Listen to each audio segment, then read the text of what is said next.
Hello guys, good morning.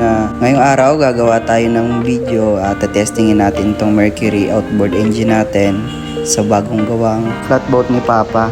Ito na nga, dinadala ni Master V8 yung ating engine pababa ng dagat. At ako naman, dala ko yung gasoline tank. At ito, pababa na nga kami sa matarik at madulas na daan papunta sa bagong bangka ni Papa. Nakikita nyo naman, daan-daan ng ating Master V8 pababa at baka siya'y madulas. Ito na nga, nasa baba na kami. Tinatry namin ikabit yung makina habang hiniintay namin si Papa.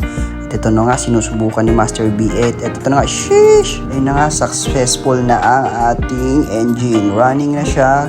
Going tayo sa Pili Port. Ngayon, kasama natin ang ating amang napakagaling gumawa ng bangka. At ito nga, tuwang-tuwa siya. Ito ko, nagdadrive. At ito na nga, inuhugot ng aking ama ang kanyang mahiwagang shades.